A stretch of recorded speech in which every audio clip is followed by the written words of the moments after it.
Hello, I'm Rick Blue. This is number 0715 of the Stuff File program with Peter Anthony Holder, and it comes to you right now. The following program is brought to you in living color. Now, it's time for an eclectic mix of interviews and some of the oddest news stories you'll ever hear. It's the Stuff File program with Peter Anthony Holder.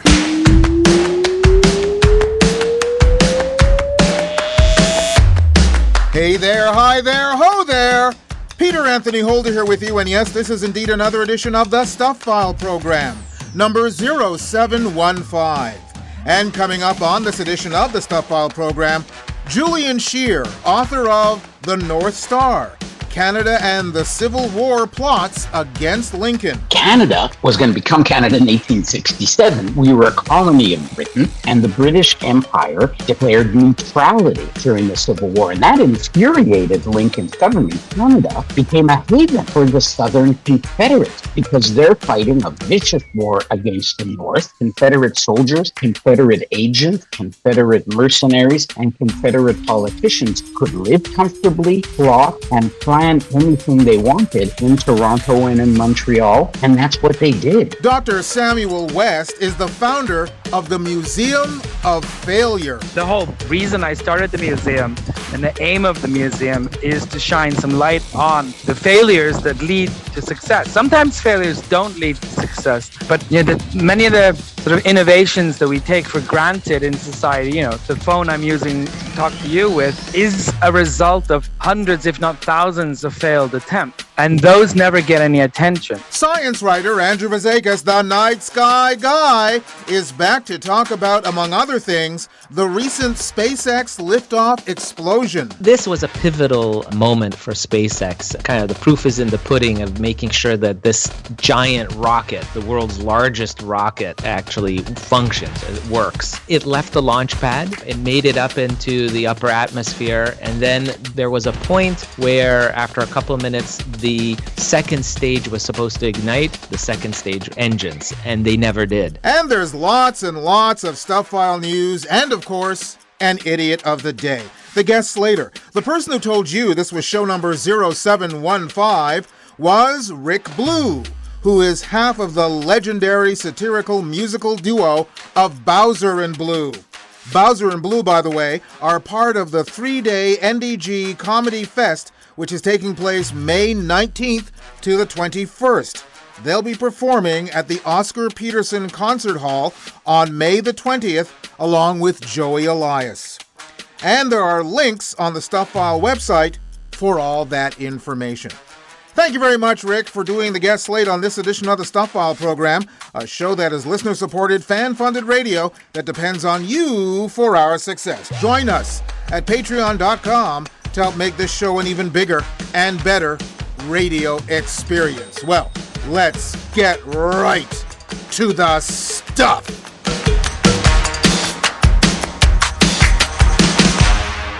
If you're looking for work, the Blackpool Zoo in England is hiring.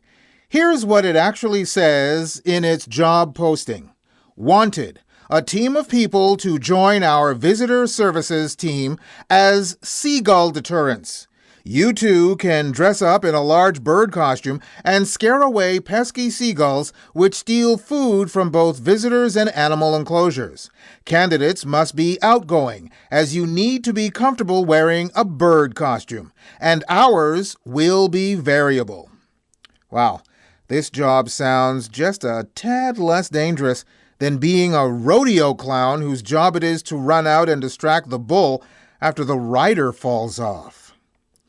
And under the heading of With Friends Like This, Who Needs Enemies, on April 19th, 47-year-old Victoria Nazarova of Brooklyn, New York, was sentenced to 21 years in prison for a bizarre plot that she cooked up against a look-alike friend from Ukraine.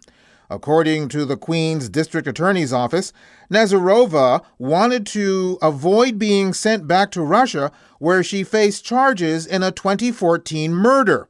So in 2016, she laced a cheesecake with phenazepam, a powerful toxin found only in Russia, and fed it to her friend. The victim survived, but her Ukrainian passport and $4,000 in cash were stolen. Nazirova's attorney said that she will likely be deported after serving her sentence. Oh, she's got so much to look forward to. I also wonder if she has a food taster while in prison. Police in Mesa, Arizona responded to the One Life Church on April 16th after receiving a call about a naked man in the church's baptismal fountain. Officers said 20-year-old Jeremiah Sykes was asked to leave repeatedly but wouldn't comply. He then wrapped himself in a blanket and wandered about the property. Sykes told officers he was baptizing himself. During his booking procedure, he punched 2 officers, compounding the charges. You know, it's one thing to go out and search for your Lord, but it's another thing to go about it in the wrong direction. Trying to find your Lord and Savior. Recalculating. Speaking of religious symbols, in India, where the cow is revered, 82-year-old Shivdayal Sharma died in a freak accident in the Alwar region of India on April the 19th.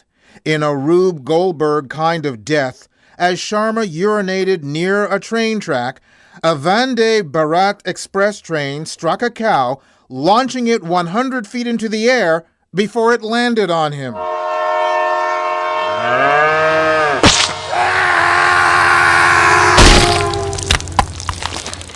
Sharma was killed instantly, and another man narrowly escaped, also being hit. Ironically, Sharma worked at Indian Railways before retiring 23 years ago. Officials are calling for metal fencing to keep cows away from the tracks, along with the removal of garbage and vegetation. Well, in more ways than one, when you gotta go, you gotta go. And just think of that bizarre chain reaction. Man, pee, train, cow, death.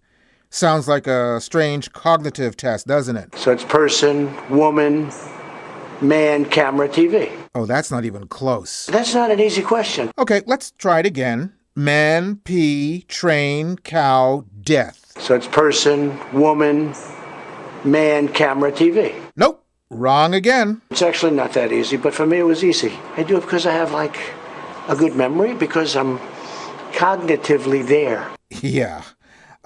In so many ways, we're getting way off track here. Leaving Trump's brain. Recalculating. And let's get to our first guest here in this edition of the Stuff File program, shall we? Julian Sher is back on the program. He's an award-winning investigative journalist and veteran TV documentary writer and director.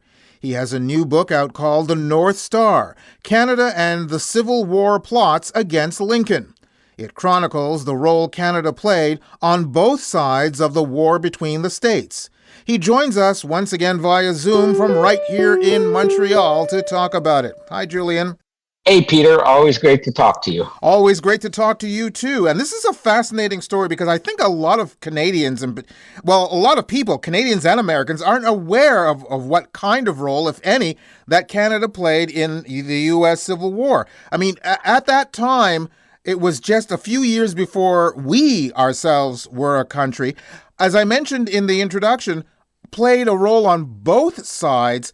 And I'm just wondering, since we were, again, not even a country at that moment, was there an official determination as to which side we were on, and who was on the North and who was on the South?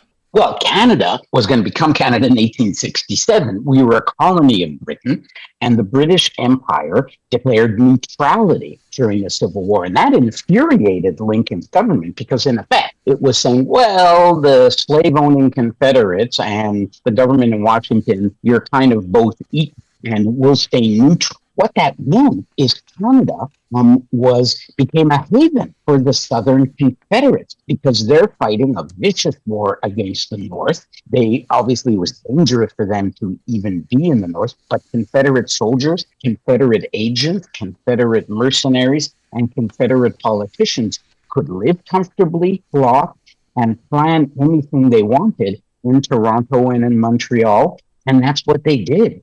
Montreal became a kind of Casablanca during the war, right? Just filled with spies and soldiers. And I document in the North Star how our leading bankers, our leading politicians, and our leading newspapers supported the South, supported the slave South, while many ordinary people signed up for the war to fight on Lincoln's side. Was there, or could you quantify any kind of percentage as to the percentage of Canada or the then nascent colonies had toward the South as opposed to the North? You can, in the sense that when it came to ordinary people, literally bodies fighting, there were tens of thousands of ordinary Canadians who fought in the Civil War overwhelmingly on the northern side, both because of political sympathies, and it was easier to join the North because it was closer. But when it came to the establishment, most newspapers, for example, all the newspapers in Montreal, all the French papers except one, and all the English papers, especially the Montreal Gazette, except one, were ferociously anti-Lincoln. And the same in Ontario, what was then called, Canada West. Only the Globe stood out as a voice for abolition and a voice against the slave South. So newspapers overwhelmingly on the side of the South. The church, the Catholic Church in English Canada and in French Canada, its leaders were tended to sympathize with the South. And in Quebec, they organized a kind of rat line to hide one of the main accomplices used in Lincoln's assassination. And same with the political leaders. John A. Macdonald, the leading politician at the time, the man who 2 years after the Civil War would become the father of Confederation, father of our country. He made a speech in 1864 during one of the Confederation talks, right? We're planning to build a country. And he makes a speech where he hails the bravery of the Southern fighters and how brave they've been, even though they've been outnumbered. And think about this. This is 1864, 3 years into the war, when it's clear it has become a war about slavery. So I think the numbers are pretty clear. The elites in Canada were largely on the side of the South. Many ordinary people were on the side of the North.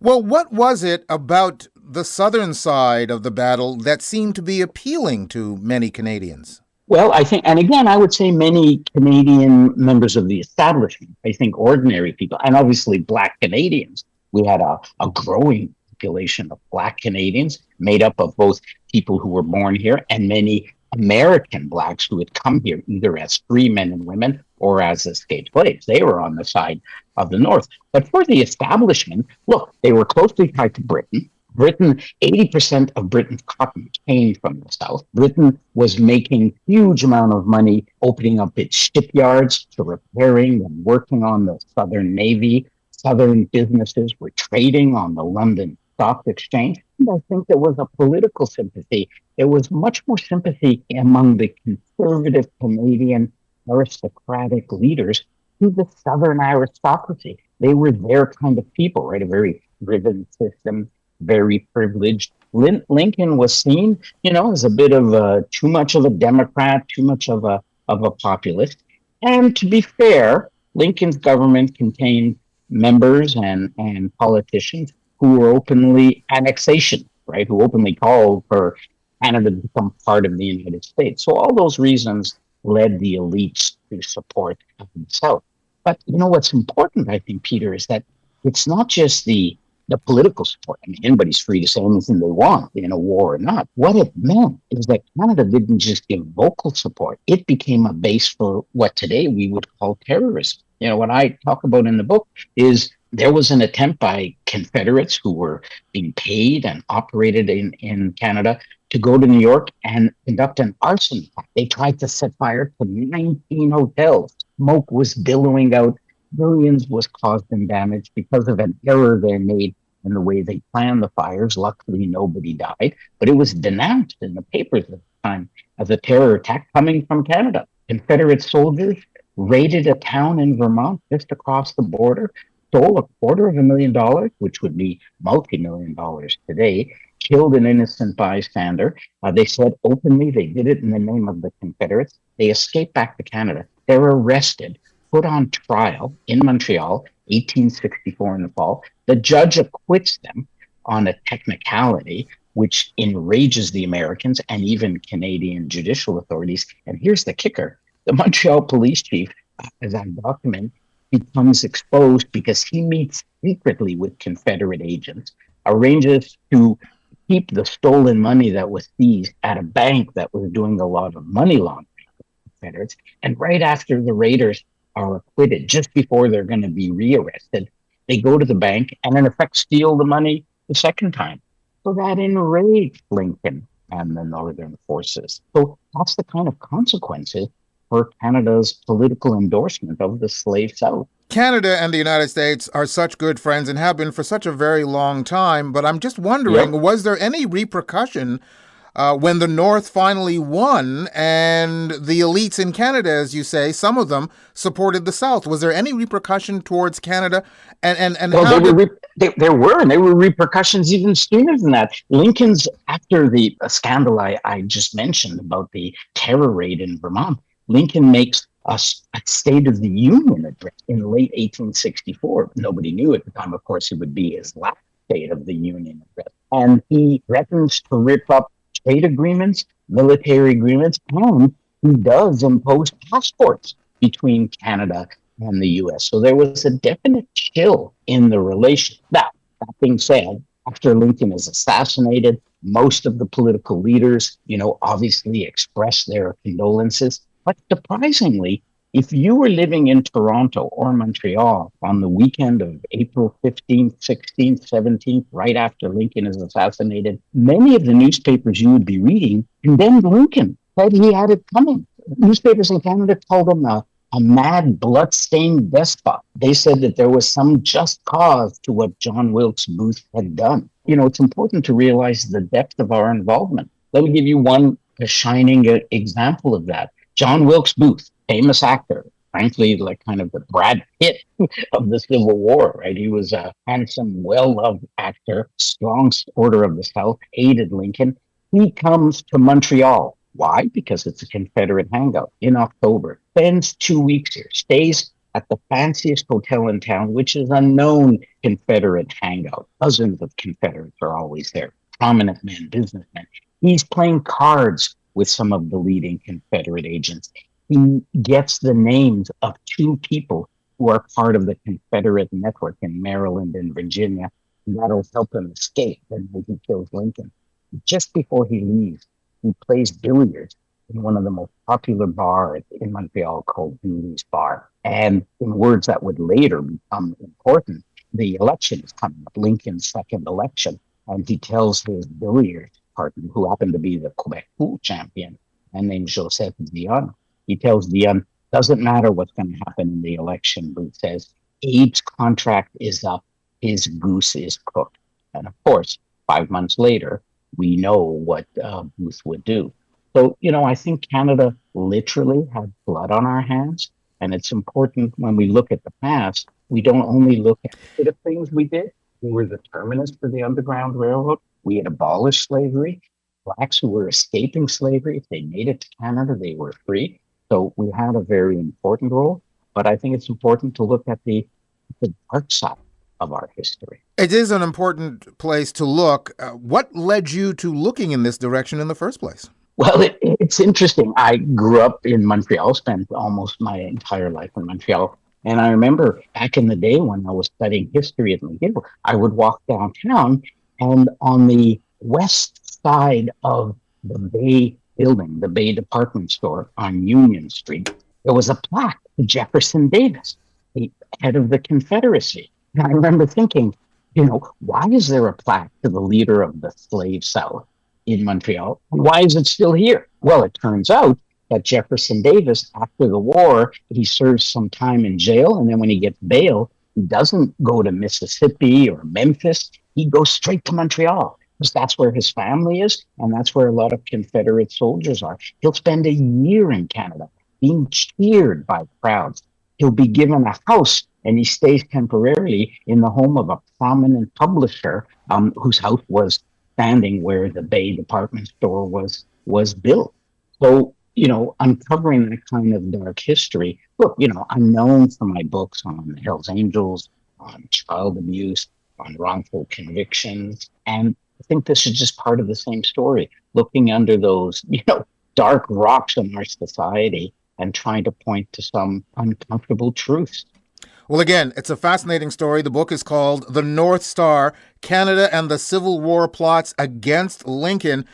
Julian, you do some amazing work, and this is yet another one. Congratulations on the release of this book, and thank you very much for being on the program with us once again. Oh, thanks for the time, and I hope people enjoy it. I tried to make it read like a political thriller. You get to meet all these people, and I think you'll feel as if they're talking to you directly from their memoirs and their letters. So it's we have a great history. Let's not ignore it. Let's learn the lessons. Julian Sher, author of The North Star, Canada and the Civil War Plots Against Lincoln.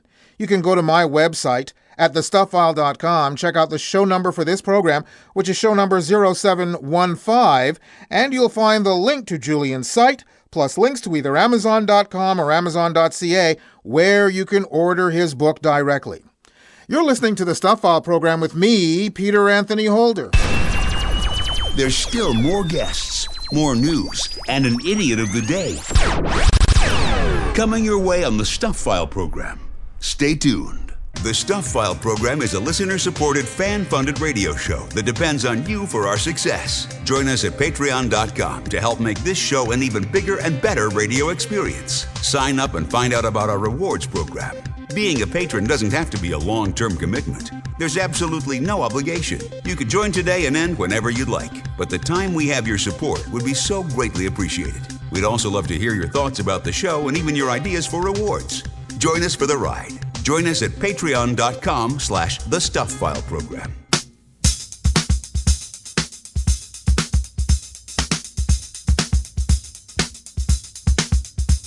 You're listening to the Stuff File program with Peter Anthony Holder, coming to you from Montreal, Canada, where we share the longest unprotected border in the world with the United States. Take that as a sign of extreme friendship or a warning. And still to come in the program, we'll talk to the founder of the Museum of Failure. Plus, Andrew Fazekas, the Night Sky Guy, is back on the program, where we'll talk about Big Rocket in Sky Go Boom. Yes. We also have an Idiot of the Day coming your way, and much more in Stuff File News right here, right now. And this is a story that we can certainly relate to here in Quebec.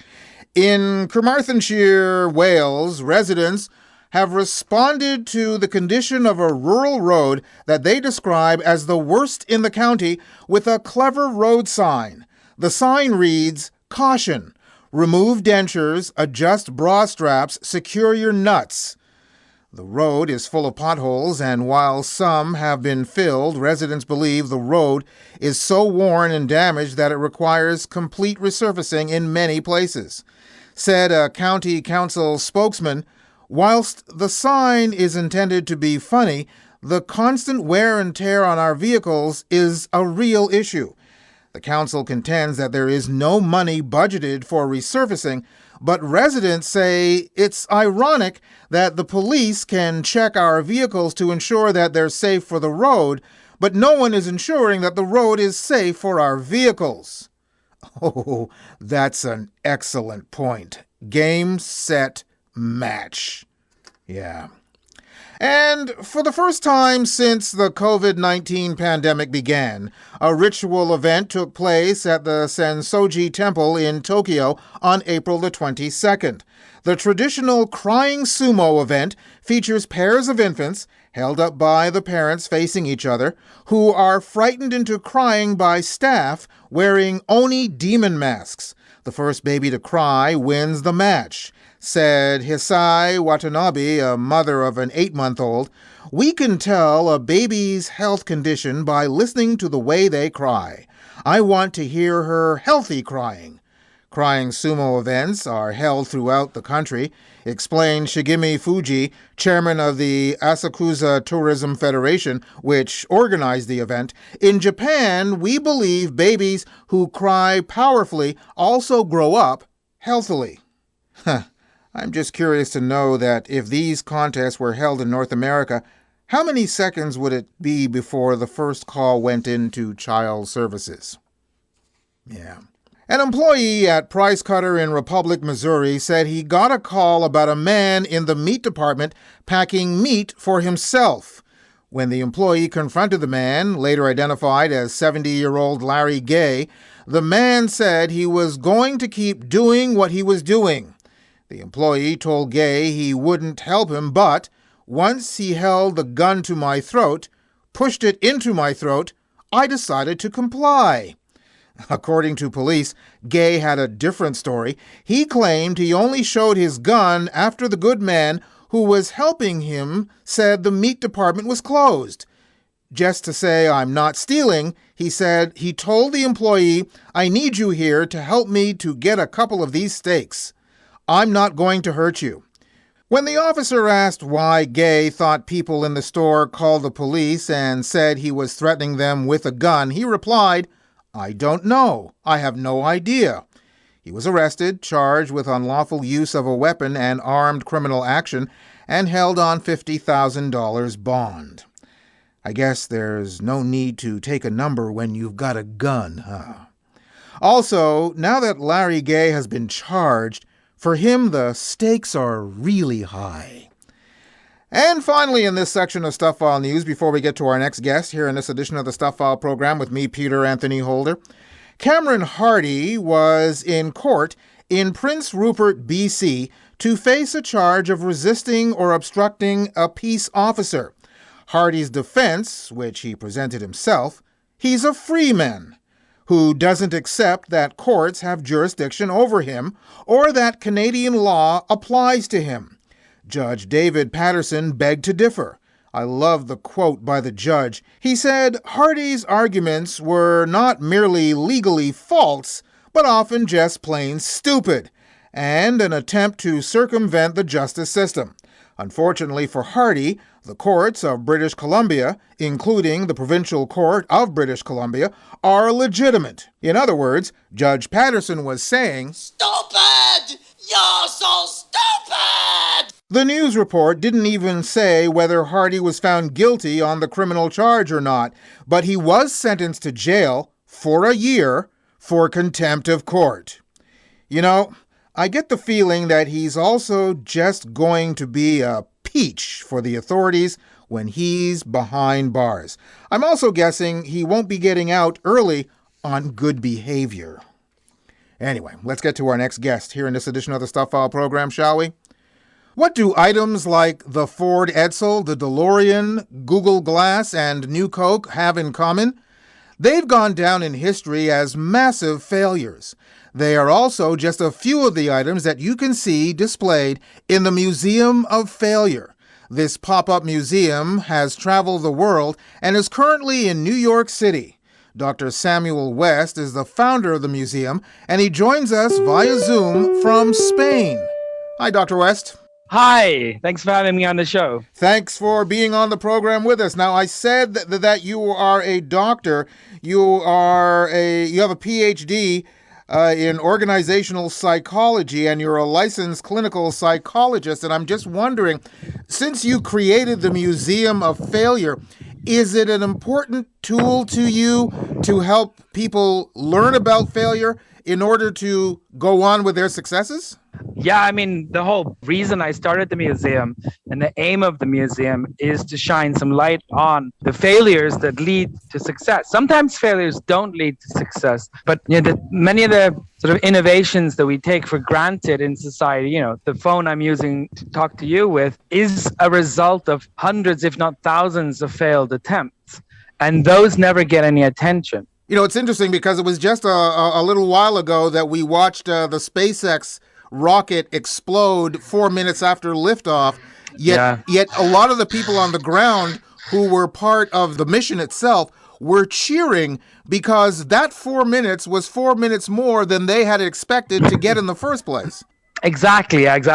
Failure isn't it's not easy to define because it depends on where you pinpoint it. So if the ambitions of the rocket were that it, circle the globe 10 times and then land in one piece back on Earth, then this was a failure. But if your goal was to get the thing in the air, then this was a success. Now, what can one see when they go to the Museum of Failure? And And what do you consider to be a failure? Because I know I've read the press releases, and I've got a bone to pick with one particular item, but I'll get to that in a moment. So, okay, I'm looking forward to our debate here. I'm going to win. The definition I like is the definition used by organizational psychologists, which is that failure is a deviation from expected or desired results. So it all has to do with the expectations. Like I mentioned about the rocket, it depends on what do you want, what do you expect or hope that will happen with this initiative or your investment or whatever your engagement is. So when things are highly hyped up, when new products and services have cost a lot of money to develop, then whoever is behind them wants to make their money back, or if it's a non-commercial service or product, then they want people to benefit from it. So anytime there's some innovation going on, we have expectations, and that's how we can measure failure. Now, I mentioned in the introduction things like the Ford Edsel, Google Glass, and New Coke. I'm not going to bring DeLorean into this situation because that was basically a one-off, but Ford, Google, Coca-Cola, they are three of the very largest companies. What do you think they learned from their missteps with those three items that I mentioned? So what you've touched on is the second aim of the museum, and that is to get primarily organizations, but also us as individuals, to stop for a moment and say, hey, instead of sweeping the failure under the carpet and hoping that nobody will notice, try to extract some learning from the failure. You can't do that without talking about it. And this is where Ford, Google, etc., this is where they mess up, because the best corporations, the best companies are very good at taking risks, but even the best are very bad at actually learning from their failures. And they make the same failures over and over again. Apple is a very good example of that. I mentioned earlier that I've got a bone to pick with one particular item, and I think I should get to that right now. I think you should, because I've my sleeves are all I've prepared for a fight here. Okay, I have spent a lot of time working in radio and television, and in television, the reason why I'm picking this item is because in television it has been very successful, and that is the debate between Betamax and VHS. Yeah. And okay. You often say that Betamax is a failure in this situation. It was a failure in a commercial sense, but as far as quality is concerned, Betamax was always better than VHS, and Betamax survived a very, very long time in the corporate world, in the media world, where it was a higher quality of videotape. So it was successful. It just wasn't successful with the public. So again, I mean, you're right, but you're mainly wrong, because because the Betamax was developed as a consumer product, and Sony was first to market. They were the biggest company, they had the most resources. It was, as you said, it was much better quality than VHS. That's why it was used in professional broadcasting. And they had that everything lined up to be successful. But the underdog, JVC, with the VHS format, they were smarter. They established strategic ties and partnerships with the movie studios at the time, so that new films would be released on VHS. And they were cheaper. It was crappier quality, and it was cheaper, much cheaper than the Betamax. And so consumers bought VHS. And it took them 10 years to finally beat Sony at this. But they did. And it wasn't because of quality. It wasn't because of it was because of pricing and because they had content.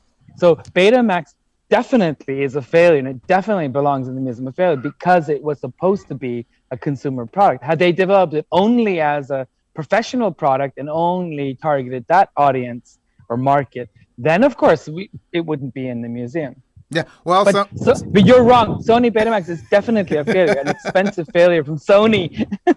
Well, Can I just add? I know we're short on time, but yep. I just want to add that Sony actually learned from this mistake. So when Sony launched a new format for media, which was the music CD or digital compact disc, it was sensational. They had the technology. But before they launched the CD, the music CD, they bought an American record company called CBS Records. And so when they launched it, there was full of content. There's a lot of music available on this music CD format. And it was a massive success. So they did learn from their mistakes. Okay, so if I go to the Museum of Failure, that will be something that's near and dear to my heart when I walk in there. What is near and dear to your heart? What is the little story of a failure that you have a soft spot for? Okay, I have two. One of them is new spoons.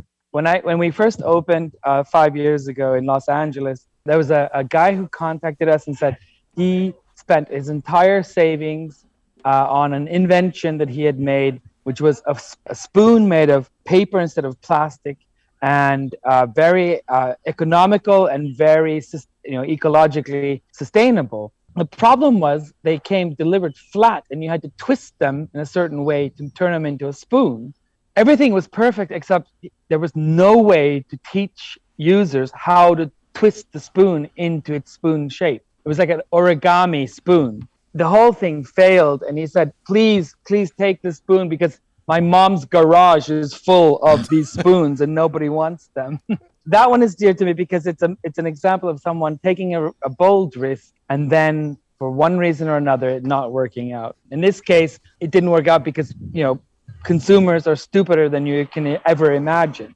That's one thing. And the other one that's near to me is a new addition to the museum, which is in Brooklyn right now, and that's the Trabant. The Trabant is an East German, Soviet bloc, East Germany, a car that is so horrible, it's said to have given communism a bad name. The reason it's in the museum is not because it was a commercial failure. On the contrary, it sold almost 3 million. There was almost 3 million of them sold because there was no other cars. If you wanted a car, this was the only car you could buy. There was no selection. You had either the Trabant or no car. And so people bought it, and it was an absolutely crappy car. And we have it in the museum, not because it's a failure, but because it's a defiance of failure. It's like, yeah, I'm a crappy car, but you're going to buy me anyway because there's no competition. Is there anything else like that in that category, that something that we bought? And again, I don't want to bring back VHS, but again, is there something else that we bought under those circumstances? I mean, there's a lot of products out there that people have been forced to buy, even if they don't want to buy them. We don't really have, that's not its own category at the museum, but I think it would be an interesting one to explore because there's more to sort of when there's one company that has a monopoly on a market with a product that's terrible and we're forced to buy it. I come to think of the cable companies of yesteryear, when you had no choice but to go with that horrible cable company that everybody hates. Getting back to, again, Ford and Coca-Cola, can they live down? I mean, we still talk about the Edsel, and the Edsel was 60 some odd years ago. 1958. Yeah. The year I was born. Yeah. And New Coke, not that long ago, but still it leaves, and pardon the pun, in the case of New Coke, it leaves a bad taste in the company's mouths. Yeah, each one of these companies, these mega corporations, when they have a failure that's so public and so sort of, covered by the media, they can't run and hide. They have to own up to it. Coca-Cola actually did own up to it, and because of what happened with New Coke, people actually started hamstering Classic Coke, and Coca-Cola corrected the situation. It's like, okay, we're going back to Coca-Cola Classic, we're done with New Coke, and they actually, commercially, they came out okay on it because people, it created more brand awareness for Coca-Cola. Coca-Cola executives have actually publicly stated that when they've been asked, was this whole thing a hoax? Did you plan New Coke because of the benefits to the brand later on? And the executives from Coke are like, nah, we're not that smart.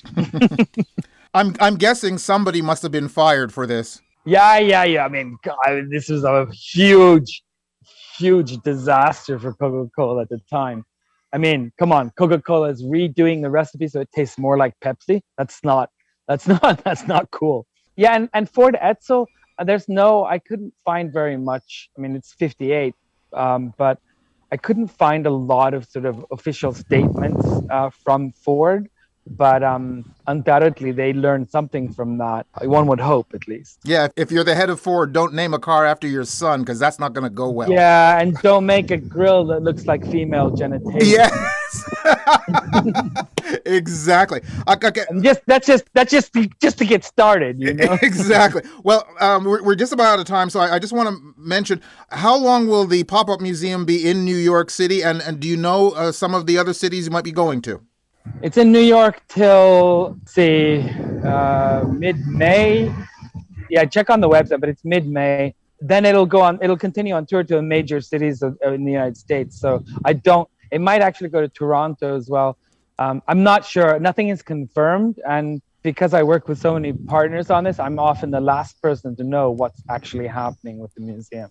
But it's definitely, it is extremely successful in Brooklyn.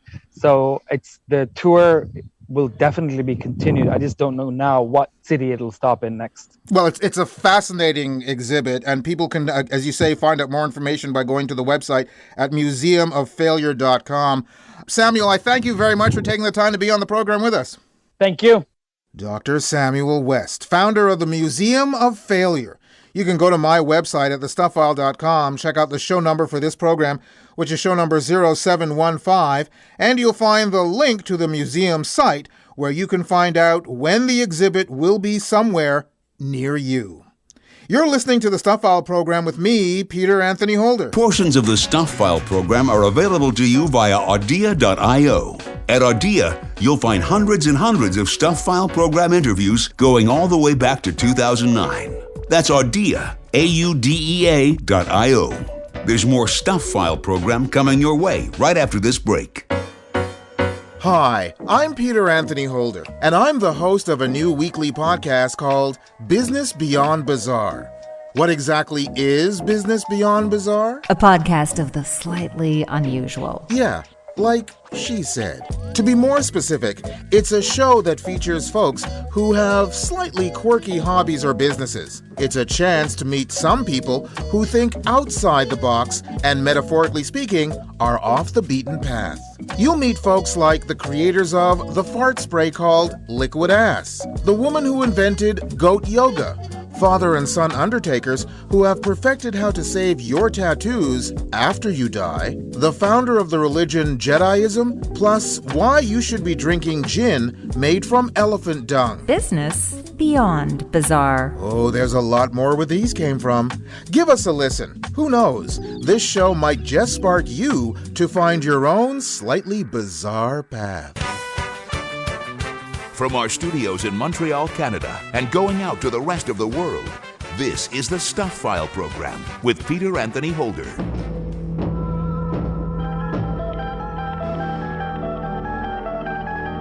Now, the Stuff File presents Andrew Fazekas, the Night Sky Guy. It's radio that's out of this world. Andrew Fazekas, the Night Sky Guy, is a member of the Royal Astronomical Society of Canada and the author of National Geographic's Backyard Guide to the Night Sky, and also National Geographic's Stargazer's Atlas, the ultimate guide to the night sky. And Andrew, SpaceX had an explosion of their Starship rocket shortly after liftoff from the launch pad, or should I use the correct term of rapid unscheduled disassembly? Yeah, I love that term. Yeah, that's so nice. Basically, yeah, raining down of metal everywhere. Yeah, so this was a pivotal moment for SpaceX. Kind of the proof is in the pudding of making sure that this giant rocket, the world's largest rocket, actually functions, it works. It left the launch pad. It made it up into the upper atmosphere, and then there was a point where after a couple of minutes, the second stage was supposed to ignite. There were amazing footage from the ground and on the rocket itself. There were cameras on the outside of the rocket and inside, nestled where the engines were for the second stage. And the whole point was watching for me was watching the Magnite, the second stage engines, and they never did. And it was kind of, you could kind of see that playing out in real time, waiting and going, they're flipping the switch to the cameras to the second stage engines, and they're just not lighting. And so there was no detachment, no lighting of the second stage.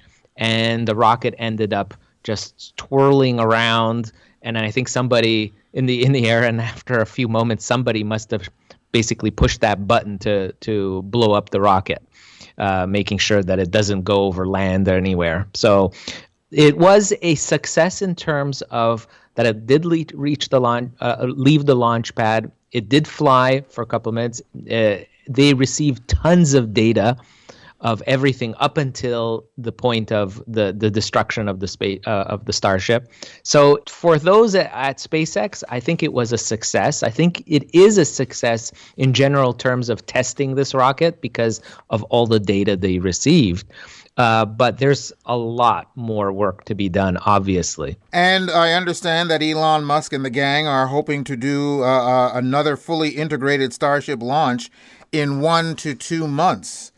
Yeah, I mean, they have multiple versions of this rocket already on site being built in South Texas. So they're going to be ready very quickly as soon as they can kind of comb over all the data to see exactly what went wrong, and then tweaking that spacecraft to make sure that, I guess, that second stage does detach. There was some other stuff there too, I saw, Peter, like some of the Raptor engines weren't turning on either. So you could see from some of the footage on the ground, looking at that first stage booster rocket, there's 33 engines, and not all of them. I think there were only 26 of them that were actually lit up. So there was some issue with the engines on the first stage too that I think they're going to have to look into. Meanwhile, SpaceX might have bigger problems with the neighborhood around them. That is Boca Chica, Texas. There was some talk back when they started building all of this, back when Elon Musk started SpaceX, that there was some concern about people saying, I don't necessarily know if we want this in our neighborhood kind of thing. And with this launch, this aborted launch, and never even mind the part where it exploded 4 minutes into going into the atmosphere, just the fact of those massive rockets that it takes to get this thing off the ground, the damage that it is doing to the area is immense. I don't know if you've seen any of the videos. There is one video which shows the debris, which is large enough to crush a car, flying in every direction. And this is just during the launch. Now, there was, during the launch, there was some blowback. And I actually saw this on Twitter. There's a video of it where it shows it literally flattening a vehicle that's parked miles away. That's part of the SpaceX company, so it's not like it's an individual's vehicle, but it was just devastating the area all around it. Yeah. I think I saw this footage of this minivan being hit. Yeah. Yeah, it was like after the, like literally, raining down, giant pieces of metal raining down, lots of little, even small little sandlight particles blowing through a town, So there's actually a lot of, in that explosive blast, it shows that there is a real danger. This is the largest rocket.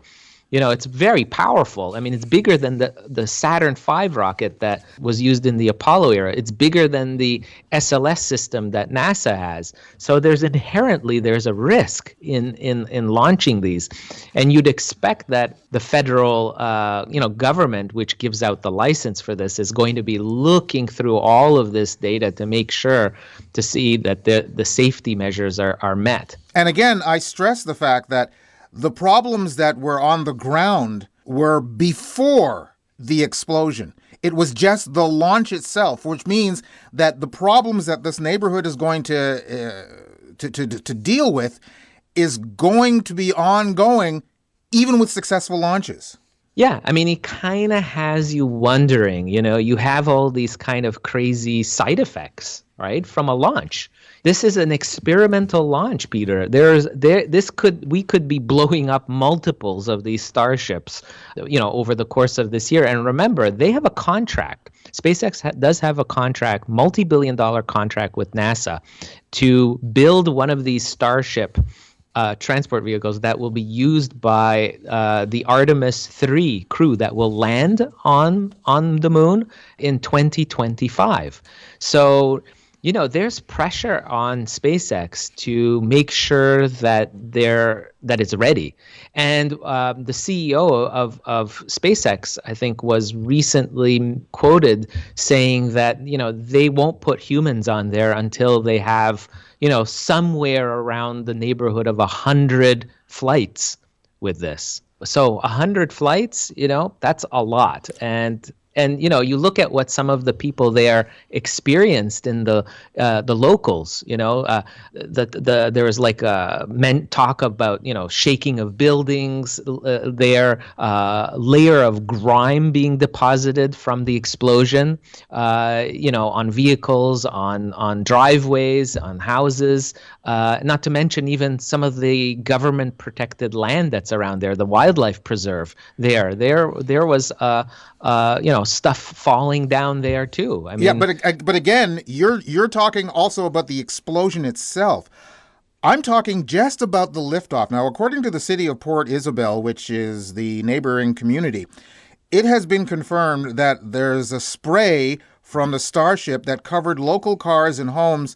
And apparently, according to the city, it posed no health risk, and it was in fact the sand and dust that was lofted airborne and thrown miles in every direction by the rocket's liftoff. So that's even before it exploded. And the other thing that they found, the 33 engines of the rocket's main booster left a literal crater in the concrete of Starship's launch pad.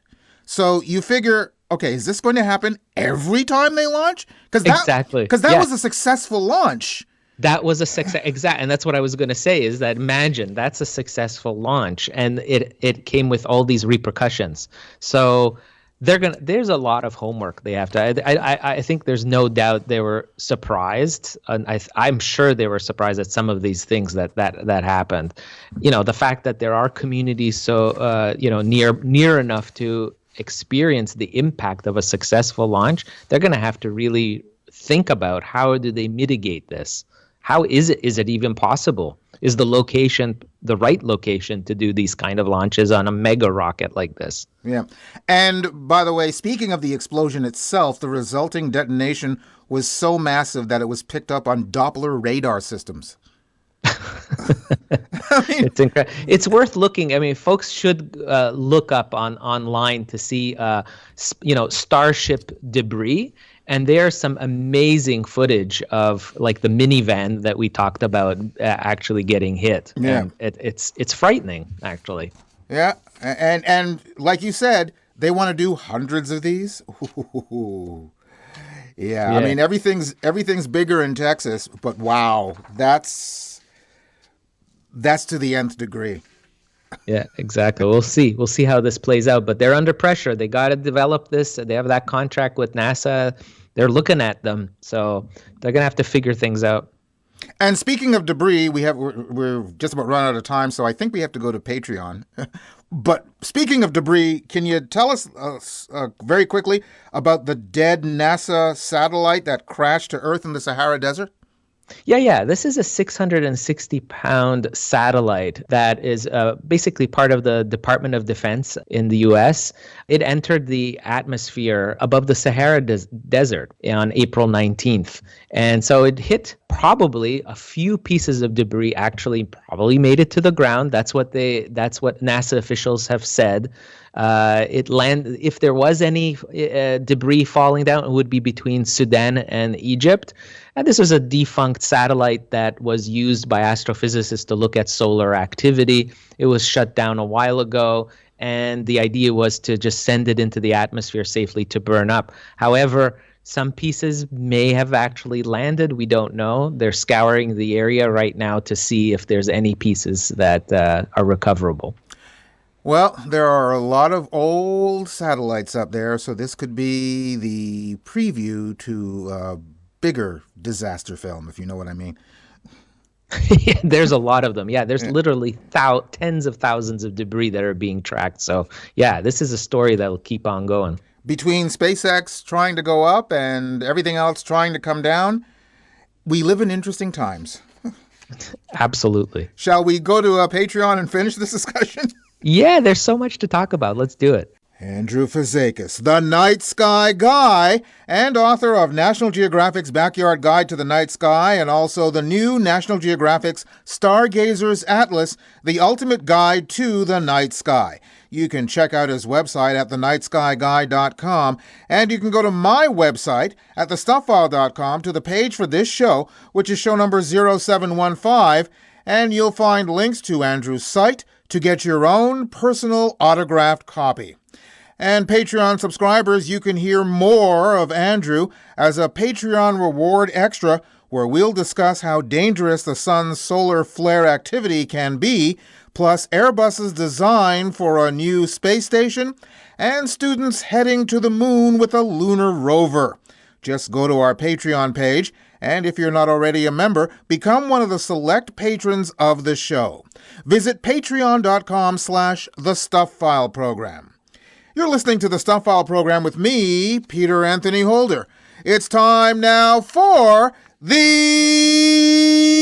Idiot of the Day. And now it's time for the strange things adults do. The Stuff File presents the Idiot of the Day. In Florida, 28-year-old Justin McCall was sentenced to 20 years in prison for a series of burglaries, in part because he shot himself in the leg. McCall was found guilty on multiple burglary charges. McCall was charged with 13 separate crimes in relation to a series of automobile burglaries that occurred between late October and early January. In addition to stealing miscellaneous items from the vehicles he burglarized, McCall stole a firearm from an unsecured vehicle, then proceeded to burglarize another vehicle with the stolen firearm in hand. While rummaging through the vehicle, McCall accidentally discharged the firearm and shot himself in the leg, which resulted in McCall pleading for help from the very person whose vehicle he had just burglarized. McCall is expected to serve the full 20 years, which mandates strict and lengthy prison sentences for felonies committed with the use of a gun. In this case, the defendant shooting himself in the leg appears to have been found by the judge to have triggered the statute.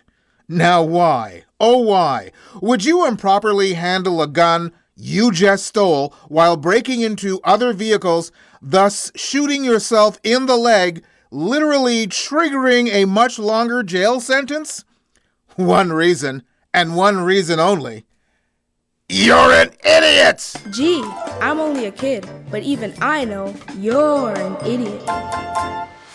And that's it for this edition of the Stuff File program, number 0715. Hope you enjoyed it. The website is thestuffile.com, and once again, Stuff is spelled S-T-U-P-H, where you'll find information and links in all of our guests by going to the weekly Stuff File page. Just look for the corresponding program number, and once again, that's 0715.